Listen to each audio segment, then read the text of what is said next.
welcome everybody to the Empey Lecture for 2026. It's so wonderful to see all of you here in this beautiful new space. Isn't this lovely? Thank you, Isabella. Yes, thank you. Great.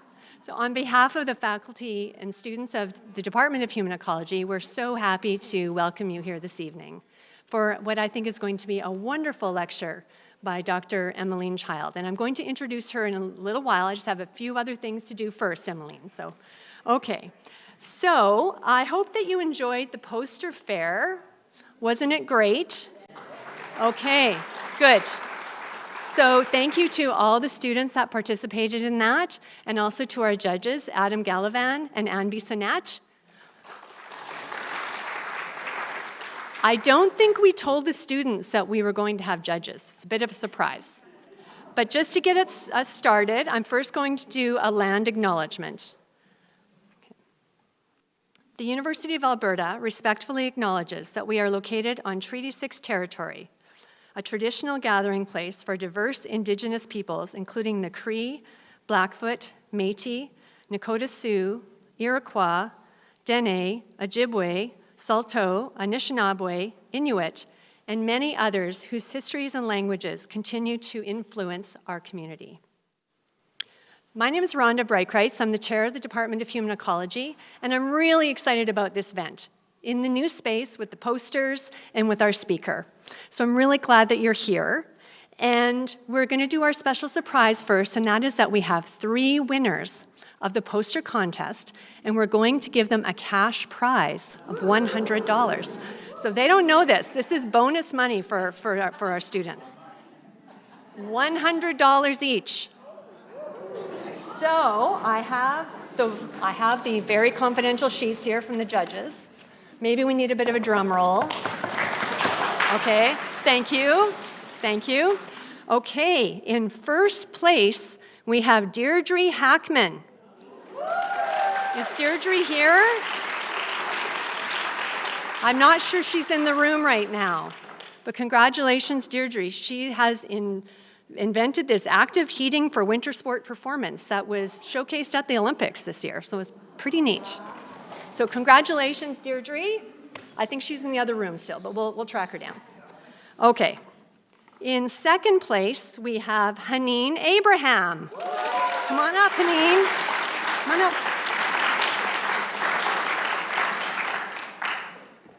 Great, and she was talking about explore and engage, raising awareness of Edmonton's Seniors Centre for Aging Well in Community. Thank you. Well done. Okay, in third place, we have Tegan Sterling.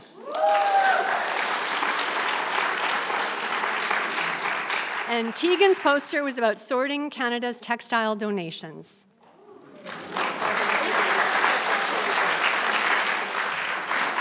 Don't spend it all in one place.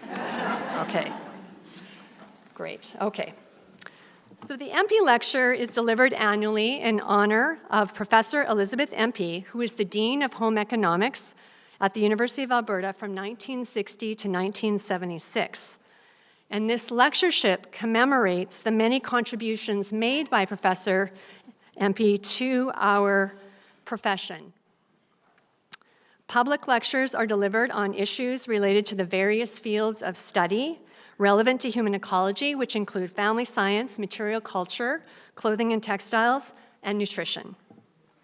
This annual public lecture is also an important way that our department engages with topics that are relevant to our community, to our university, to our department, and to the wider world. In tonight's lecture, we're focusing on fashion sustainability. So I want to ask, how many people here are affiliated in some way with the Department of Human Ecology? Yes, a lot. Wonderful. And how about the Faculty of Ales? Yes, thank you. That's Isabella Martignac. You'll get to know her.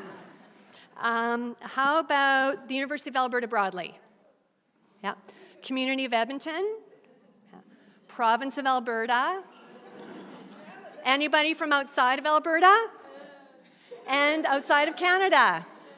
Yes, wonderful. Well, welcome everybody. We're really glad that you're here. So the last few years, I've been doing a little trivia contest. And so I feel like we need to do this again. I can't remember each year what the questions were from last year, so I'm trusting you don't remember either. If you do, then you're going to be ahead of the game. So, are you ready? Okay, there are prizes.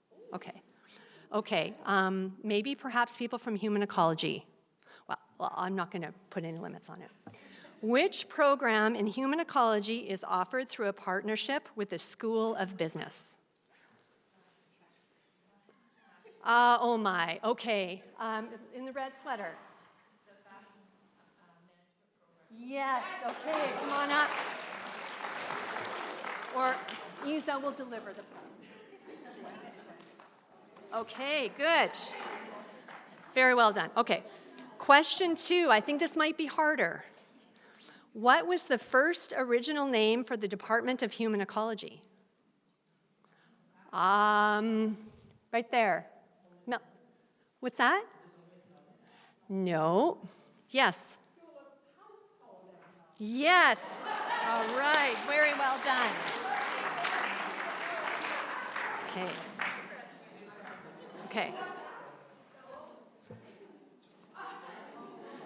Okay, question 3. What year did the initial department form? Oh. Okay, someone from Human Ecology. 1918. Yes, Isabella, you get the 3rd prize. Well,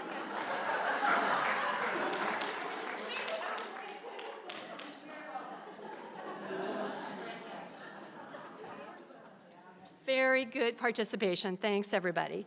So I was in front of the dean's office one day waiting for my turn to visit the principal. And there's this book called The Century of Solutions.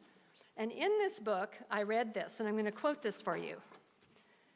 And that is, sorry, I have to find it. When President Torrey, so that was the first president of the U of A, established the Department of Household Economics in 1918, it was because of his conviction that professional training should be available to women students since they were not welcome in the established professions.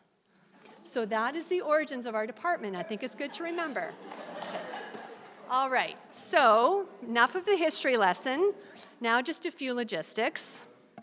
First of all, I just remembered to turn off my cell phone. So if you happen to not have remembered that, I encourage you to do that now. Thank you. There's some washrooms just outside both the doors here. They're single, and then across the pedway on the other side, there's a whole bunch. So you've been told sort of that there are bathrooms. If there's an evacuation, we proceed to the lobby, go out, and over there is a muster point outside in the paved area. Okay? Today, the lecture will be approximately 45 minutes with a 15-minute Q&A following that, so we'll be finished about 7:15. So if you need to call your babysitter, now's a good time. Okay, great. So I'm now really pleased to introduce our guest speaker, Dr. Emmeline Child. Emmeline is a senior lecturer in fashion at the University of Northampton. She holds a PhD from the Chelsea School of Art from the University of Arts, London. Emmeline's research focuses on design for remanufacture to promote circularity in the fashion industry. With almost 20 years' experience in sustainability in fashion and textiles, Emmeline has become a pioneer in sustainability and upcycling. Emmeline developed the upcycling label, Emmeline Farie, in 2003, selling her collections in Topshop and independent retailers across the UK and Europe.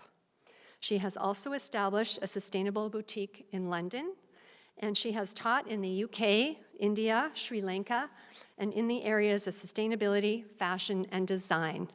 We have been hosting Emmeline since yesterday. She got here on Tuesday night. We haven't let her sleep at all. And we're just really thrilled to have you. So please join me in welcoming Dr. Emmeline Child.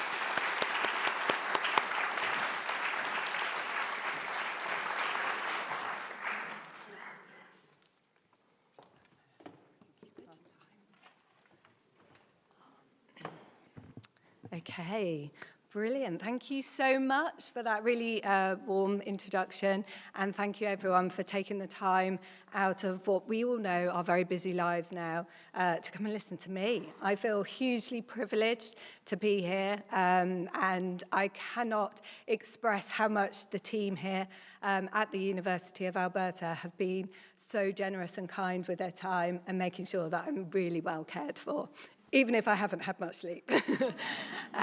So I'm going to talk to you a little bit about my journey. And again, I feel really privileged to be able to do that. It's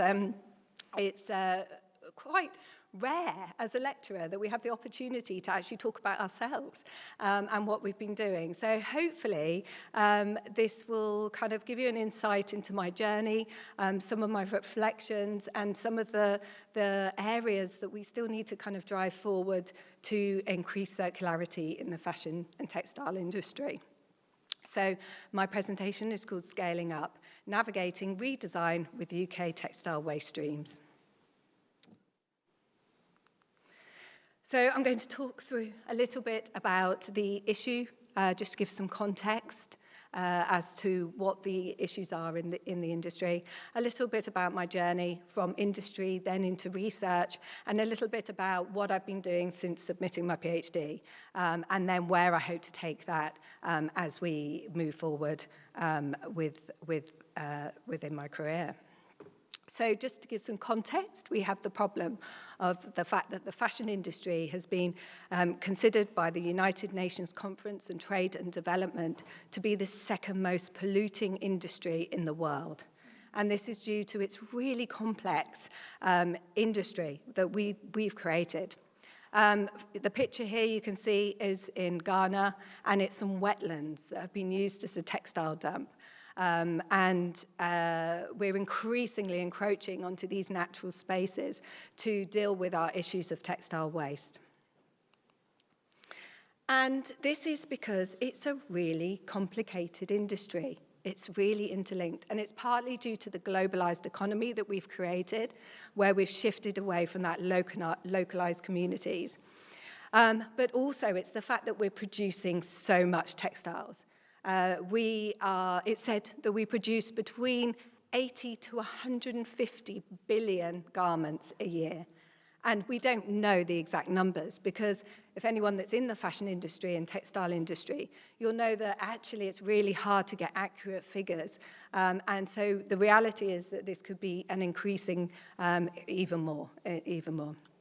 And we as consumers are wanting to purchase more items. So we have encouraged this mass manufacturing.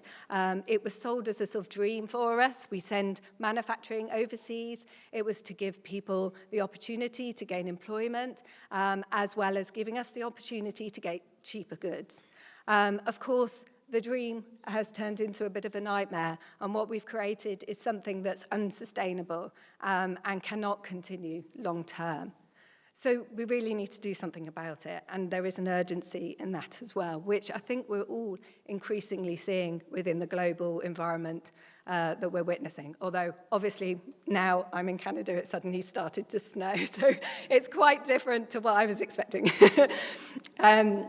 So, of course, it's because we've got this linear economy, and this is this take, make, and dispose system where things are going along almost like a conveyor belt and dropping off at the end, and it has to go somewhere. The problem is that that doesn't align with the way that the world works. We have this circular world that we live in, where things go into the ground and then they come back out. But we as humans have created this linear economy which fights against the natural rhythms of the planet. So this fantastic infographic from the Ellen MacArthur Foundation really highlights those issues. We've got issues all along that system, whether it's fiber production, where we are taking up a lot of land to overproduce fabric that we're not then using in the industry.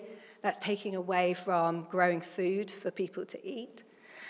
We also use a huge amount of pesticides that's obviously having an impact on the livelihoods of people that are working on these cotton farms, but also the fact that that's going into the ground and the water systems and having a negative environmental impact there too. We've got the clothing production, and this is actually the physical production of clothing, but also the creating of the textile material before we get to the cut, make, trim process. And of course, there's lots of chemicals and dye stuffs that are going into our garments. And often this is happening in unregulated places, and these water, it requires a huge amount of water, which is eventually running off and ending up again in our waterways. We go to use, and it's an area we don't often think about, but there's been increasing research and evidence about the microfibers that are coming off of garments, the fact that we are washing and drying our products in high intensive energy, and again, it's using a lot of energy, and these microfibers, of course, again, are ending up in our water systems.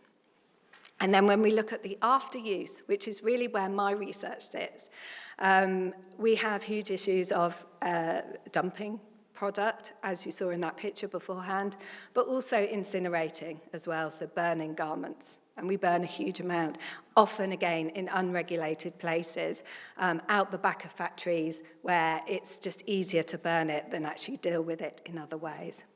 So you can see we've got real complex issues all across the supply chain that we really need to be much more engaged with resolving.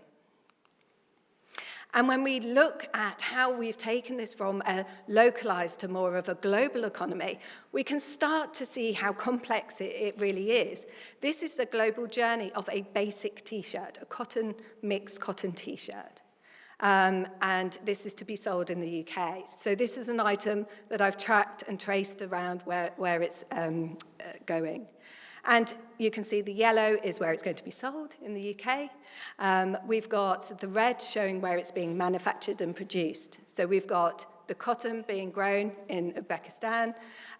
We've got in China, we've got the synthetic materials being produced. And the threads and any labels, care labels. And then this t-shirt happened to be made in Sri Lanka. Okay? So already you can see it's traveling a huge amount. And then once that product has gone to the UK to be sold, it might be resold in a charity shop or handed down, but eventually it's going to end up at a sortation unit and going to be diverted to other locations. And that tends to be in some parts of Europe, but predominantly Africa. I've highlighted Zambia here, but Ghana is also a very big acceptor of textiles.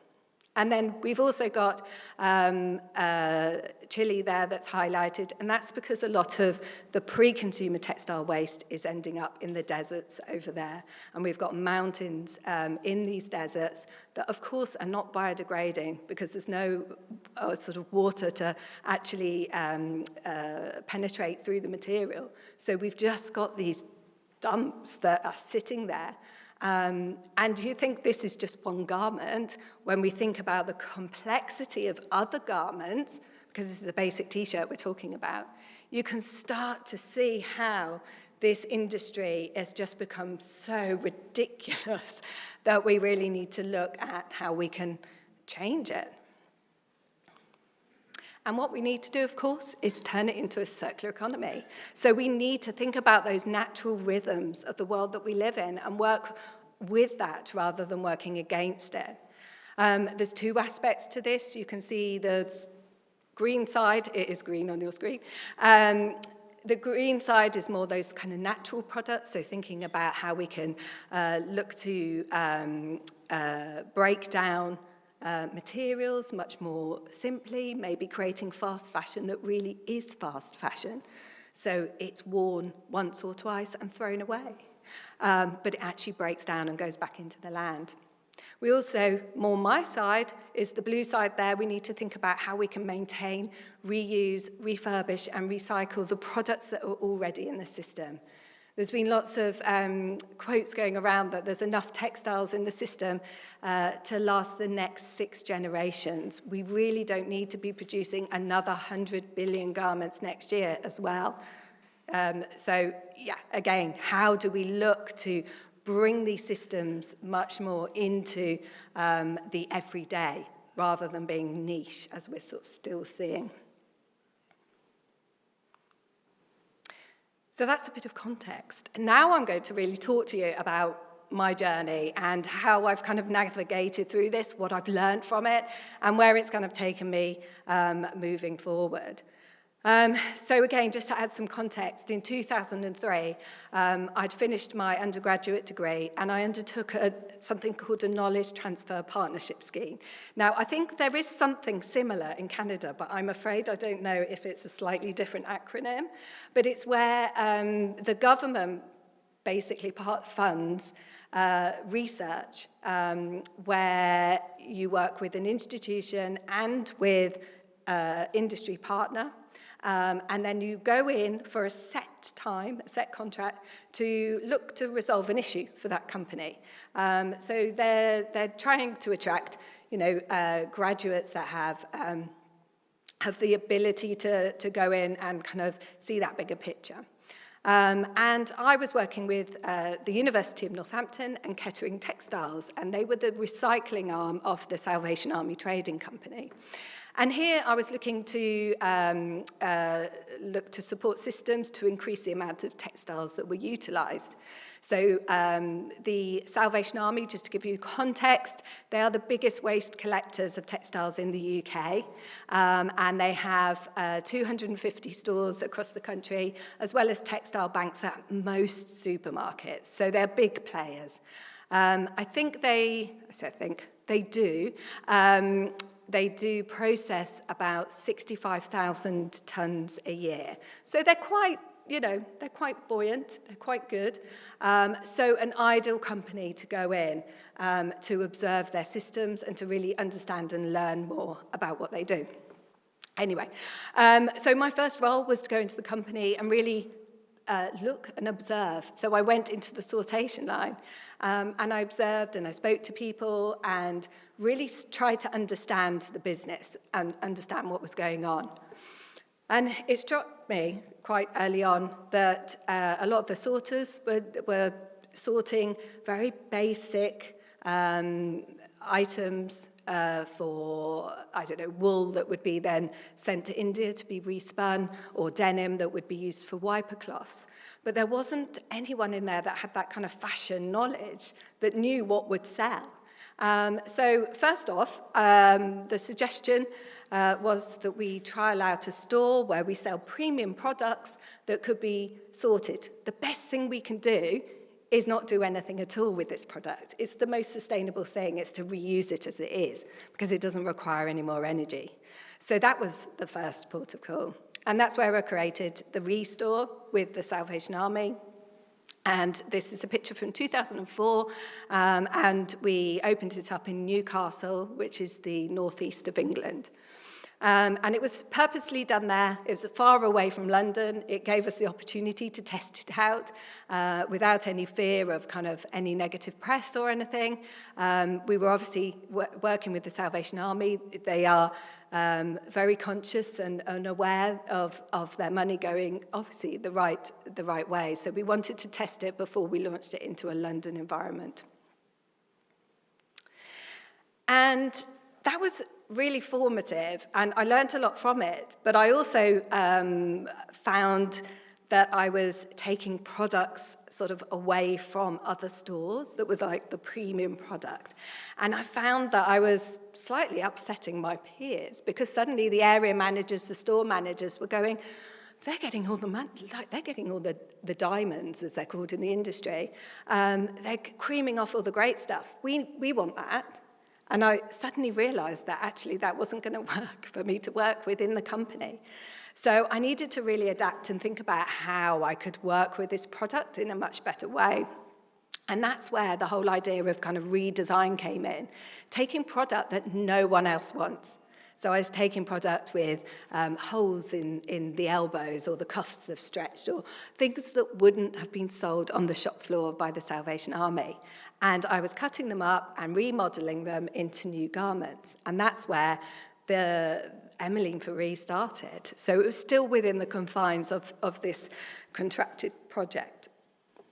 And then from that, when the contract finished, I felt that I'd kind of gained too much knowledge, and I couldn't just go back to working in the industry and pretend none of that happened. I felt like I'd opened the doors to Pandora's box and I couldn't close it again, and it was going to have to be something that I explored. So I never intended to set up a business, especially not at that age. I was still very early 20s. But I thought, I've got to give this a go, and I think we really need to spread the message a little bit more about what's going on, because I'd had my eyes open of all this textile product coming into the sortation area, and I was from a sort of fashion background, and I didn't know that it existed in quite that quantity. So seeing it always brings it far more into the forefront of your mind. So yeah, that was where I decided to give it a go. So yes, of course, Emmeline Child sold in Topshop in Oxford Circus. I had a concession there, as well as other UK retailers across the country. I had a designated store in London, W1, and my collections were shown in Paris, which was amazing. I also sold internationally as well in Paris and Milan. And the whole visual style of Emmeline Child really was about taking upcycling to more of a fashion level. So at the time, this is the early noughties, there were people kind of interested in sustainability, but it wasn't as widespread as it is now. And when you talk to people about the idea of upcycling, there would be those that would be, yeah, that's great, but there would be people that are like, oh, that's a little bit dirty, isn't it? And there was this kind of association of it not being a particularly nice thing. And you had those converts that were really engaged with sustainable issues, of course. But what I wanted to do was to not just have that niche market. I always wanted to make it accessible to all. And that was a key thing, key driving force for me. So I feel that really influenced my style. At the time, there were a lot of designers that were doing a more traditional patchworking, but I wanted to kind of have a more finished look that created garments that were fashion, that people would want to buy because they liked them, rather than because they felt obliged to because it was a sustainable item. And I think that was, again, where the kind of ethos shift really took place. So here's some examples of some of the garments, and they weren't one-offs. This was not a one-off thing. It was about trying to reproduce this in multiples that could then be sold. This was at a time before online. I can't believe it. It's all changed so quickly. But things were sold in stores, in bricks and mortar, and buyers didn't want to buy one-offs. They wanted to have this and then have a range. So I needed to adapt the systems to fit the way that the fashion industry was working. And I learned a huge amount from that process as well. So an example of the shop, I sold my label as well as other sustainable brands at the time. So you can see in the picture frame there, this is a brand called Uncommonly Beautiful that created a beautiful jewellery from broken jewellery and laser-cut offcuts of plywood and things. But there were lots of other brands that are sold in the store, and it was very small and collaborative in London at the time. We all worked with each other, we all supported each other, because we all had our own identity, and there wasn't much of a crossover with that, so we were able to own our space while being really supportive. So that was a really special time because it felt like we were really collectively part of a movement that was happening within the London fashion scene. And then, of course, partly again about this whole idea of reaching out to the fashion industry rather than being something that was very niche. That was why I really wanted to showcase and sell the products in that wider audience. So taking the collections to Paris to kind of put this idea of upcycling onto a different narrative, one that wasn't about just recycling and being sustainable, but actually it was about this can be fashionable and amazing as well. And through my time, I found that a lot of it was about changing mindsets. So it was about influencing people, talking to people, having those relationships with people.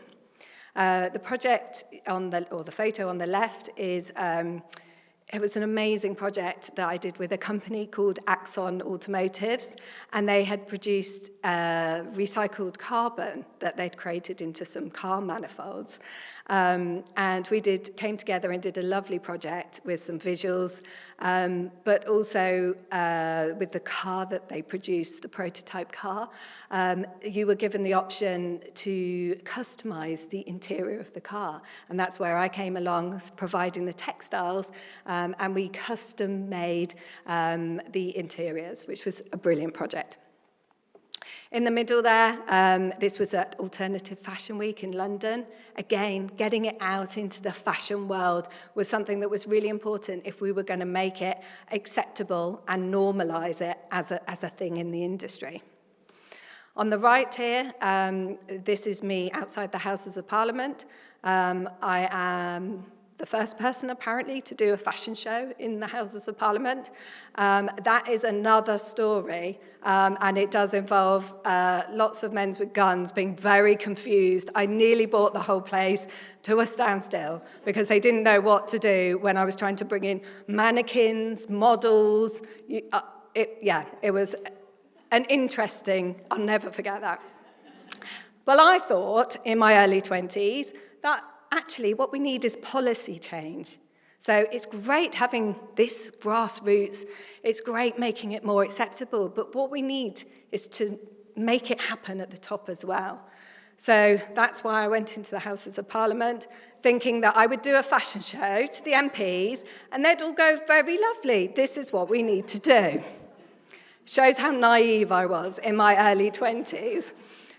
Needless to say, yeah, it didn't happen. But what it did do was I don't know what it did really. I think it made me realise that it was going to be harder.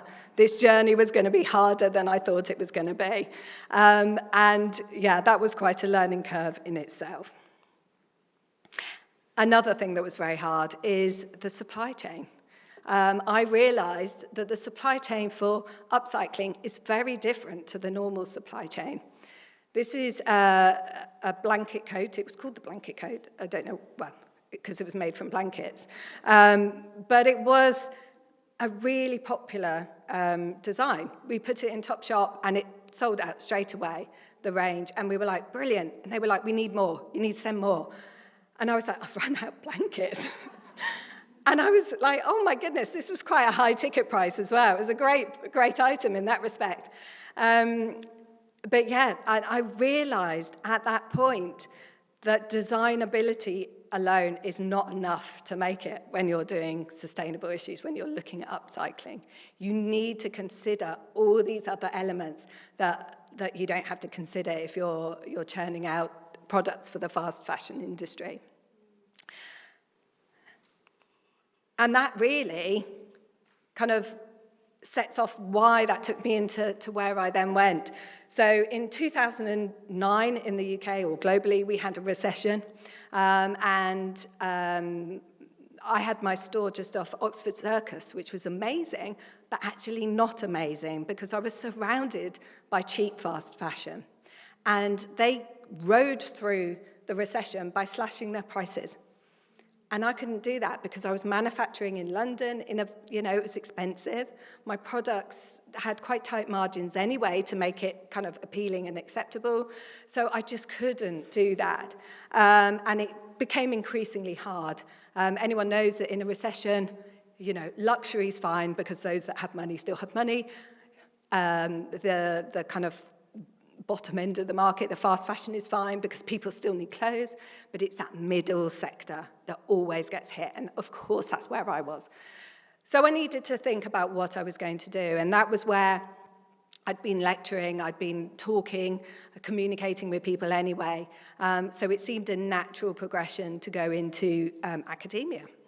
And eventually, I started my PhD, and I did it part-time alongside while I was teaching. And I was, because I felt like I hadn't finished what I'd started, there was still so much that I knew needed to be done, and I knew in my heart there were more things that could be done, but I just hadn't been able to do it within that kind of business constraint. So that's where the PhD came along. So I was fashioning fallout, looking at developing models to support that upscaling, basically, of textile product. And in that time, I was able to really reflect on the insights that I'd gained within my business. One particular example was this piece, this collaborative outfit that was made for the Textile Toolbox exhibition. And as a team, we'd gone over to Hong Kong to present some things with a redress competition that takes place annually over there. And we were given half an hour in this facility that was basically full of textiles that were in sacks, but that weren't being utilized. At the time, I think it's really shifted recently. Second-hand clothing is becoming much more acceptable globally, but there was still a bit of a negative association with second-hand product in China and Hong Kong. So that was something, there was just these warehouses full of textile product. So I went in, and suddenly I just went, right, well, I'm in my happy place here. I know what to do. And I ran round in half an hour, grabbed loads of different fabrics, everything I needed, ready to go. And everyone was sort of stood at me going, with their jaws open, going, oh my goodness, what have you done there? And I realized that I'd actually gained so much tacit knowledge from running a business, and that this was a really rich resource that I needed to reflect on further. And actually, my understandings and my findings probably are in that experience, but I just needed to bring it to the surface. And so as part of my research, I really tried to formalize that in a more concrete way. And I created this framework for remanufacture. So it was really to identify and understand what makes upcycling work. How do we make it work? And of course, the abundant source is a real key aspect of that. And we saw that in the blanket coat that I showed before. It was successful, but I didn't have the abundant material source to support it. You also need quality material. If you don't have that quality, it's really compromised. Your garments aren't going to stay.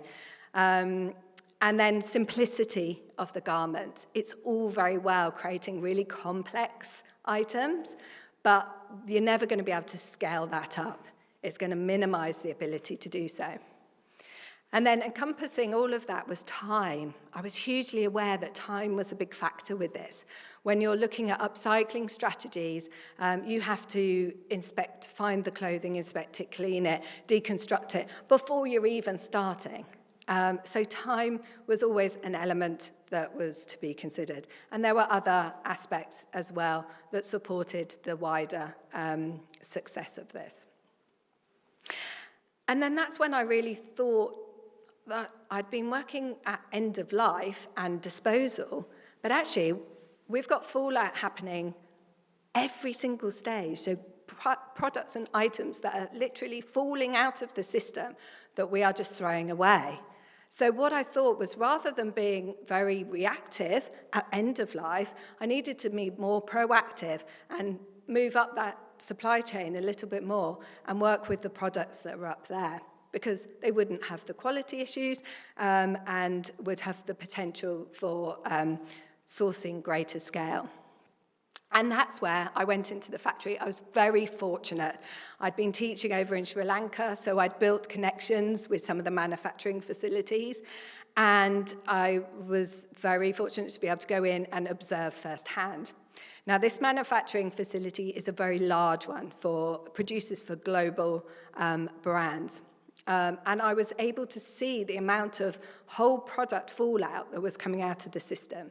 So just to explain, because these are terms that I've developed through my research, these are products that have been completely made up, but they get to the end of the production line and they go through quality control and they are basically not suitable. And that might be because there might be a stitch fault. There might be some human error where someone's accidentally put a sleeve in back to front. It can be because it's snagged on one of the automated machines and something's just not quite right. So there's lots of reasons why we have these faults, but they can get all the way to the end of the system and then not actually make it. So we have these virgin garments, fully made, that don't ever reach the customer. And again, this was something that I was actually blown away by because I didn't realize how far I had been in the industry at this point. I had no idea. Again, my naivety. I was like, oh my goodness, so many products that we could be utilizing that are just being thrown away. So that, again, reinforced that I needed to look at pre-consumer textile waste. And my approach to this was very much a kind of tri-pronged approach of working with industry, academia, and with the designer. And the reason was I was going back to running a business. I always worked on that shop floor, understood what the experts know. We're not the experts are those that do it every day. And I was really aware that actually they were the people that I needed to learn from. So working with industry has always been really important to me. Then we had the academic side. Now, the academic side had given me the opportunity to take a step back. We're very privileged in academia, although we don't always say it, but we are, that we have that. We have the ability to reflect and think and question things. When you're running a business, it becomes about profit and loss and whether you can survive that next month. And actually that takes away from the ability to see things in a more holistic, kind of positive way. And then the designer is really important. 80% of the supply chain is influenced by what that designer does at the beginning. So we really need to capture all of these thoughts, opinions, expert opinions, and create the insights from that. And it's about breaking down those hierarchies as well. And that's where I produced pre-consumer, a range of T-shirts from pre-consumer textile waste. And this was from 100% textile waste. So I was really proud that we were able to purely use product that would have ended up in landfill or incinerated out the back of the factory. Just to give some context, which I sort of missed before, factories used to use this product. They're aware it's an issue. They don't like it. They don't like producing clothes that don't then get sold. But in the late 90s, early noughties, after manufacturing had gone over to a lot of growth areas, we were seeing that some of those second products were being sold in markets, local markets. And the brands got wind of that and didn't like it. It was devaluing their brand.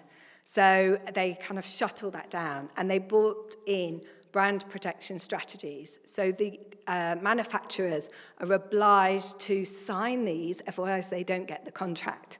Now they need these contracts because it's with amazing big brands that are going to keep their industry going.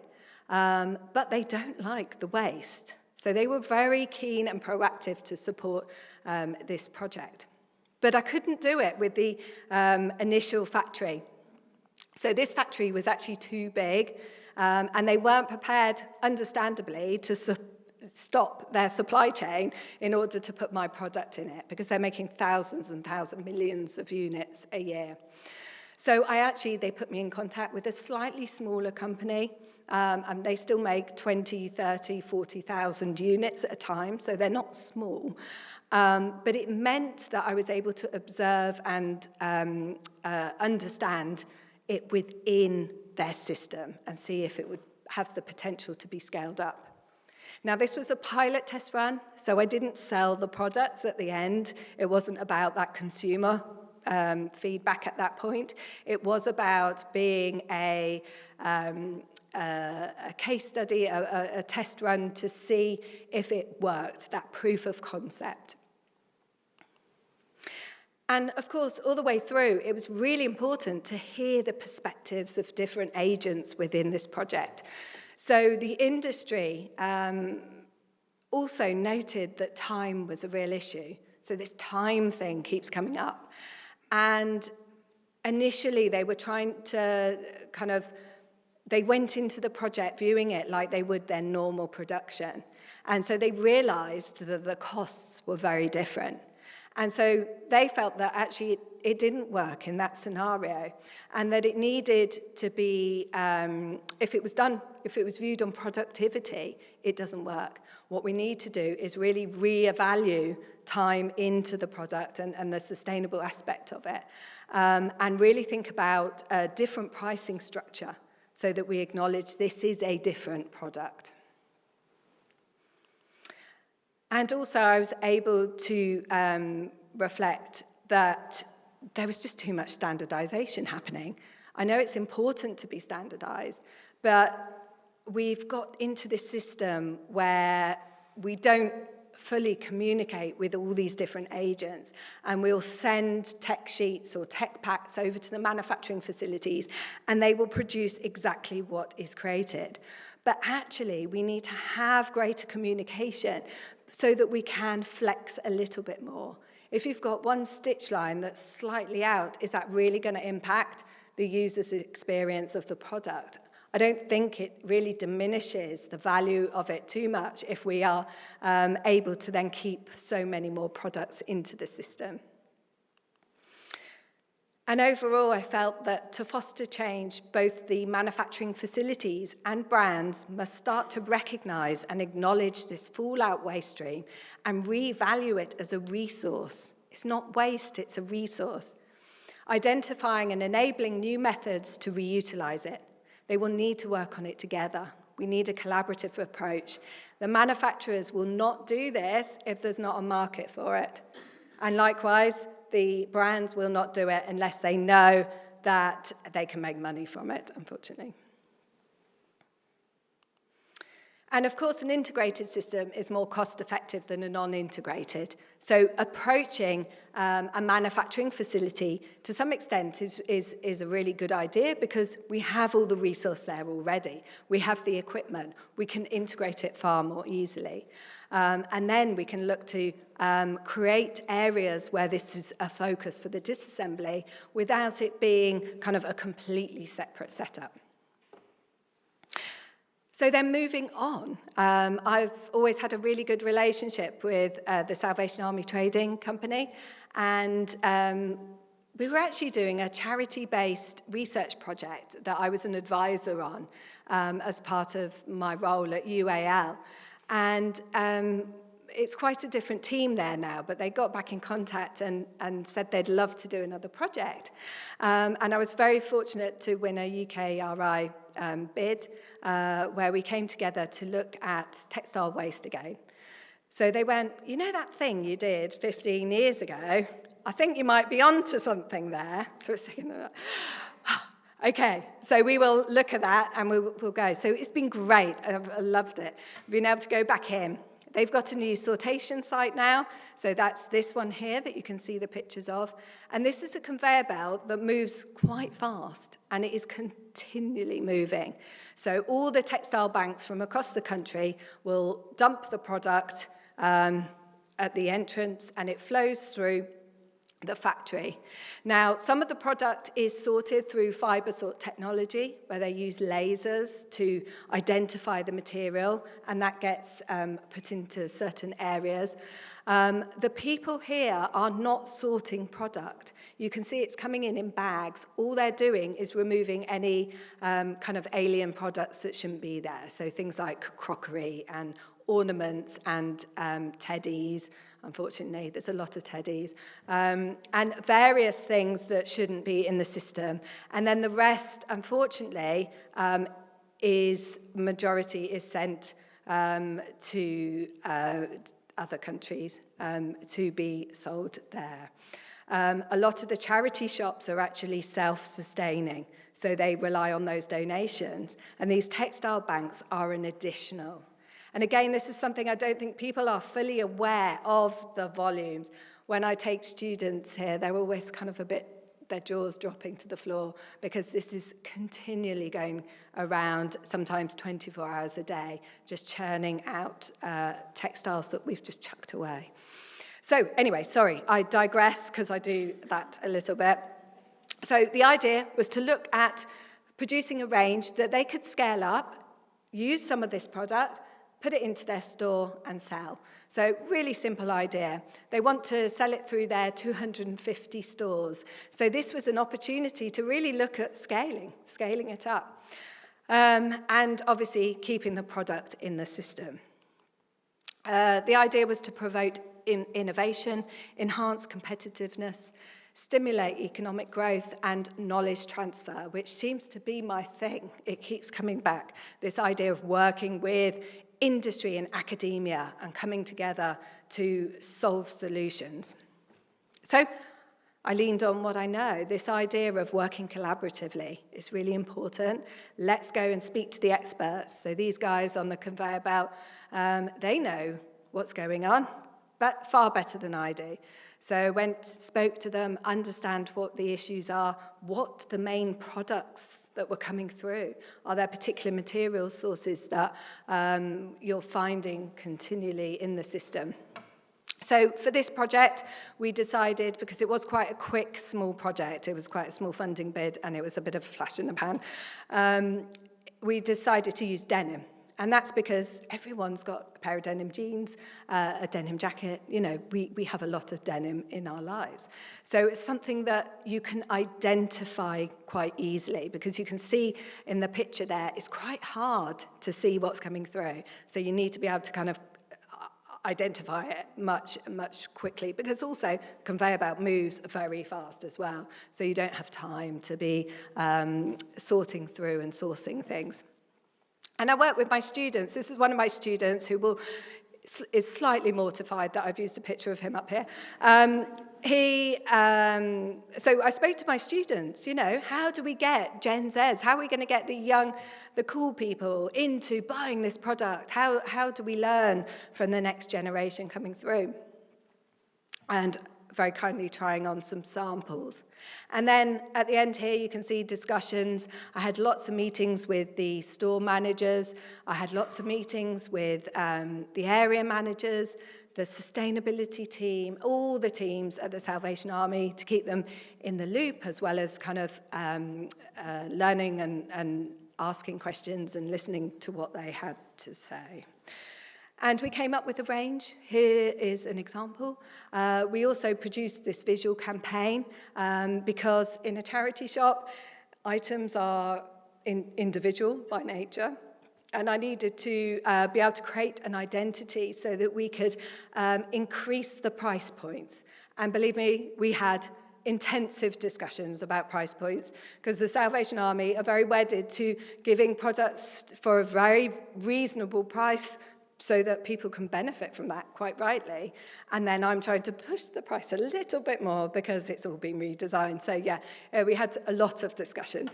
But we came to an agreement, and we produced the range, and we created a whole campaign to go into the store. It's a mixture of hats and bags, as well as clothes as well. And we decided to put it in a store in Norwich. also the East Coast, but south this time.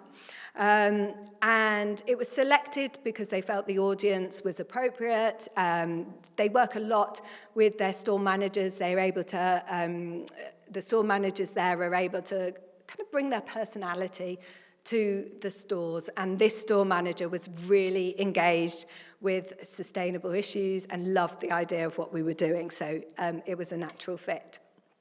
So they put it in the store and merchandise it and everything, and we had 2 weeks to sell it, just to see consumer response, and we had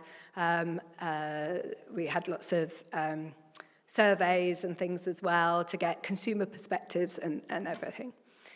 What we didn't expect was the amount of press that we got, and we got some really great feedback from the industry, which was really fantastic to see. So I think that gave the Salvation Army real sort of encouragement that this is actually a really good direction for them to go to. Here's also one of the customers who bought the T-shirt, who actually tagged us into the Salvation Army site, and he was very supportive of the project and what we were doing. It proved proof of concept, and that remanufacturing products sourced from the industrial line does actually work. So I feel like that's something we need to explore more.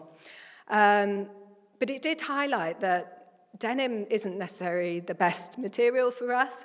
Actually, there's lots of other materials that we need to explore. They sold well, so we sold out of 30 items that we had, we sold 23 in those 2 weeks. So that was 77% of the products, showing that there's potential market. I mean, that was only 2 weeks. It did highlight the benefit of a standalone brand, and the kind of having that enabled us to get that slightly higher price point. But it also highlighted the massive cost constraints, again, of getting this product remanufactured, because we're not in a manufacturing facility, so we were having to relocate this product again. So what's happening in the future? So I'm delighted to be currently working on a bid. I mean, obviously, we'll see how that goes. But the Salvation Army and HMP 5 Wells are coming in on this project, so we're hoping to get some additional funding to explore further solutions to scale by working at creating an integrated UK manufacturing hub for remanufacture, which will be super exciting. I have already spent a day locked in prison, a men's prison, which was another very eye-opening and interesting experience. And again, spoke to the guys in there, understand their perspective, where they're coming from.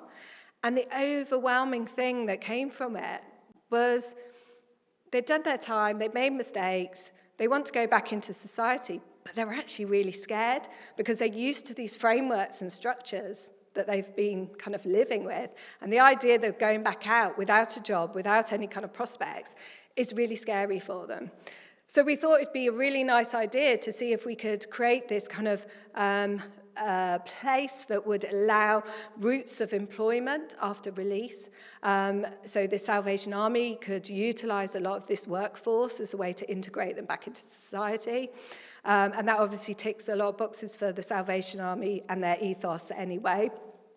And also, it enables us to utilize within the prison environment the labour force at a slightly cheaper cost, but the payoff is that we would be training them and giving them kind of credited skills to move forward.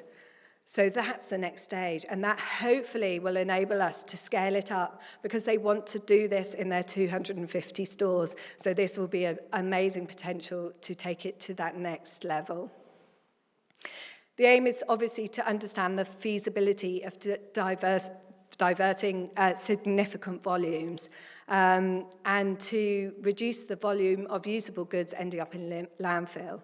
And it's going back to those kind of key elements of integration, simplification and collaboration. Collaboration with this is key to move forward in sustainability. We can't do it alone. We need to come together.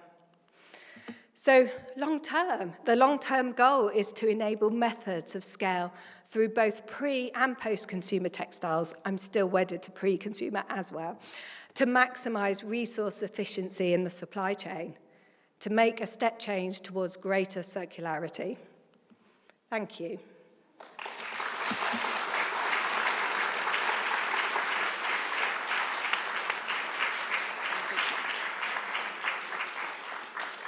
Thank you so much, Emmeline. I think we have a few minutes for questions. I can't believe how fast that went. I'm actually shocked that it's almost 7 o'clock. So does anybody want to start with a question? I assume this works. Will it just start working? No, it's on. It's on? Yeah. Okay. Isabella. It was a wonderful presentation, thank you. I'm just wondering, what are you wearing?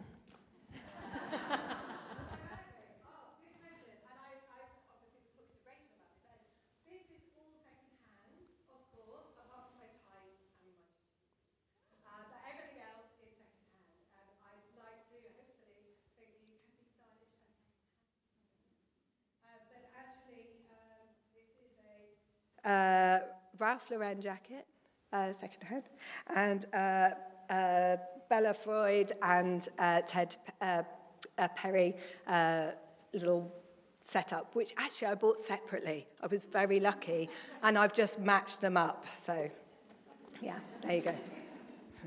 Thank you. Other questions? I'm good. Got a mic. I came prepared. Great. That was wonderful. Thank you, Emmeline. I know extended producer responsibility legislation is starting to be drafted in the UK, just a couple of years behind Europe. And I'm wondering if you see what opportunities you see for producers to be funding or offsetting some of the costs of remanufacture. Yeah, that's a really good question. I think, obviously, with such a big player like the Salvation Army, this is why they're very keen to really progress this idea. But I would say that redesign isn't the only strategy. In the UK, we do have some mechanical recycling, but the Salvation Army has a chemical recycling plant that is being piloted currently. But it's still in its infancy, and it's not the solution to all that everyone perhaps hopes it would be. And what we've realized, again, because it's such a complex industry, we're going to have to use a lot of different solutions to resolve the issues that we're seeing. Of course, chemical recycling is great if things are 100% polyester, but the reality is most of our materials are blended fibers, so we continue to have these issues. I think that is why the Salvation Army are very keen to look at redesign, because it's also cheaper for us to redesign and remanufacture than it is to take it right back to fabric source. The mechanical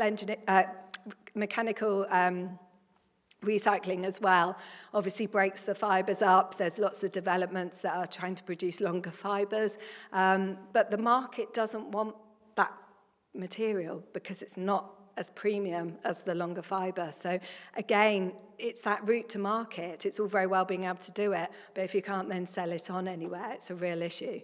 So yeah, for me, it's quite an exciting opportunity, because I think design perhaps was always, or for a time has perhaps been considered as a secondary, and these technological advancements have been at the very forefront.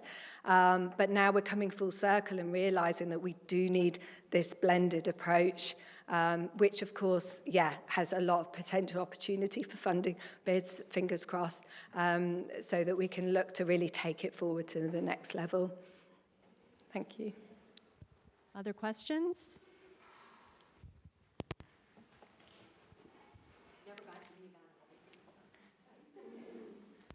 Thank you. So I'm going to ask a question that is trying to take out some of the complex stuff. So it's a theory question.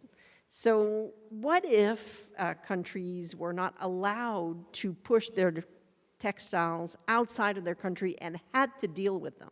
Like, what would happen internally? I know there'd be effects on places that are accepting, but do you think it would spur ingenuity if that was the case? Yeah, I mean, in the UK, we're a small island. We're filling up our landfills. We don't have a lot of space, so we have to, not have to, but that is why we rely on sending a lot of our products overseas. I think that the words on the street, that they're very concerned that that's going to happen. Some African countries are now pushing back and they're saying enough. Again, it started as the dream. It gave the opportunity for communities to be able to resell product and make some money. But with the avalanche of fast fashion they don't even want it. No one wants it. The charities won't sell it. It's become a mass saturation point. So, yeah, I mean, we would fill our landfill up very quickly. We would have to resolve these issues very quickly. But the Salvation Army, that's why I would say they're very keen on us working on these sorts of strategies, because they are trying quickly to find solutions, because it's going to come. Yeah, you think it will? Yeah. Yeah. I do, yeah, I at some want to point. see that happen personally. Thank you. Another question?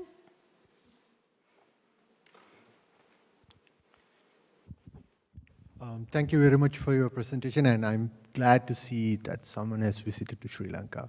I'm from Sri Lanka too. I love Sri Lanka. It's an amazing place. Thank you very much. So my question is, I'm kind of worked like nearly 7 years in the industry in Sri Lanka. Mm-hmm. So work with designers and everyone, but you're talking about a sense of understanding about how the end of life is being affected to the consumer point, not in the manufacturer point. Mm-hmm. But most of the designer perspectives are still with the brand identity and the brand delivery. How we can change that starting point? What are the things that we need to transfer to the manufacturer side? Such a good question. And that was something, actually, was a real observation when I started working with the manufacturing facility. They were I would have a discussion expecting a discussion back, but it wasn't. It was like, okay, that's what we're doing. And I was like, so it took quite a long time. I mean, it took me a long time to build the relationships and obviously get the opportunity to work with the facilities. But actually, when I was within the facility, it took quite a long time of building that trust and understanding so that they would feel confident at coming forward with ideas. Once we hit that point, my goodness, it was like an avalanche of things. And I was like, this is amazing. We were able to really kind of problem solve together. But it was very alien to them. It wasn't something that had been done before. And actually, like, we've built up quite a friendship now because it's a different sort of relationship. I really believe it needs to happen. I'm a real believer, hopefully you've seen this from the presentation, in that, you know, the people on the shop floor are the experts, and we need to give them the authority and the confidence to be able to kind of elevate their voice, because we have a very Western perspective and very sort of dictatorial in our style, and I think we need to break those barriers down. But that's a whole other thing as well, again. But I don't know how we do that. I think we need to just, you know, it's the brands. We need to, this is why I educate. I hope that some of my students are going to go in, because they hear it enough from me, and I'm sure it's in their blood by the time they go. So I hope that they do go into industry and they start to make those changes, but it's definitely needed.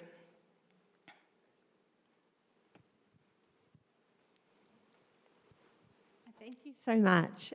I was curious. You said that after the production line, or the end of life line of in the Salvation Army, that you did this project on denim, but you said that you felt like there was other fabrics, and I'm curious to know what some of those fabrics and ideas that you have. Yeah.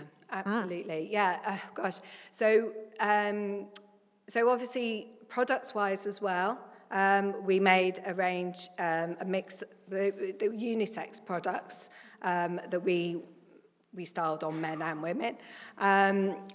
But the idea, I think the Salvation Army are very keen to create more of the bags and hat style products that don't have the restraints of size. We did restrict the size to small, medium, large, extra large, rather than having, you know, the full spectrum. So that, and the designs were purposely simplistic and oversized to allow, you know, different body shapes and things.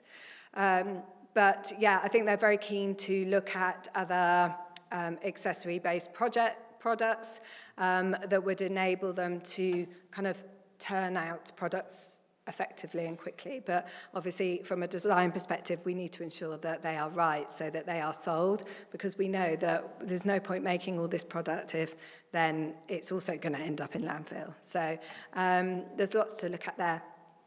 Material-wise, gosh, it's endless.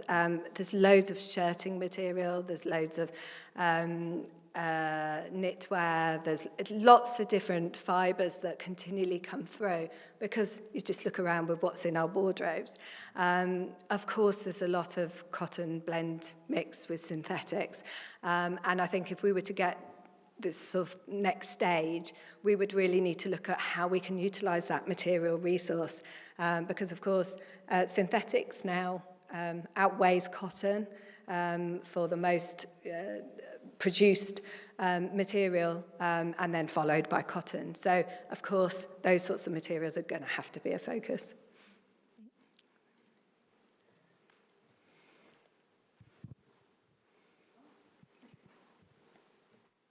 Hi there. I saw you had your original store there in Newcastle. I actually visited a couple of Christmases ago, and I don't recall seeing, I think you said the Restore. Yeah. We have a Jimmy Carter initiative in North America called Habitat for Humanity Restore as well, and they are also very much of the school of thought of sustainability. So okay. kind of, take recycled furniture. Anyways, I just wondered if I were to make it back to Newcastle, do you still have the original location there? And it's not there anymore. So it was a pilot test again, and it was, gosh, if I had hours, I could go into the whole stories of it all. So yeah, it ran for a couple of years, and then it was felt that that product was better back in the stores. The Salvation Army rely on a lot of volunteers and support teams, and they were quite upset about the fact we were taking all their best product. And although overall it meant obviously higher yields for the organisation, for the specific stores and areas, they felt it was having a negative. So it was a great project while it started, but it was a bit of a flash in the pan, unfortunately. Okay, thank you. I was just hoping there was a bit of clothing like that. It looked very interesting. I'm a bit of a fashion simpleton, but I very much enjoyed the styles there. So thank you. Thank you. Thanks. We have time for one more question.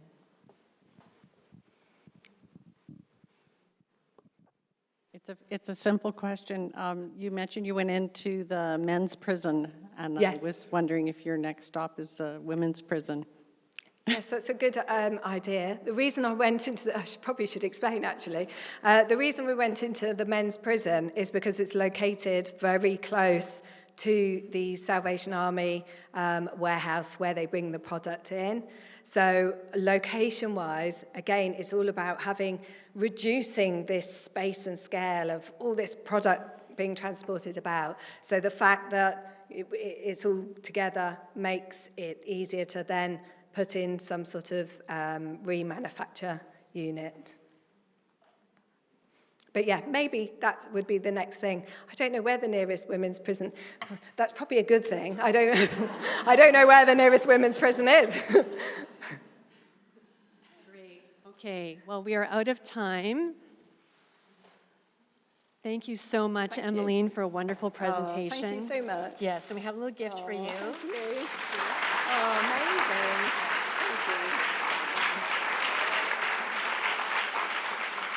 And I just want to say thank you also to Kathleen Shippett. She does an amazing job of organizing these events from Alumni Affairs. Thanks, Kathleen.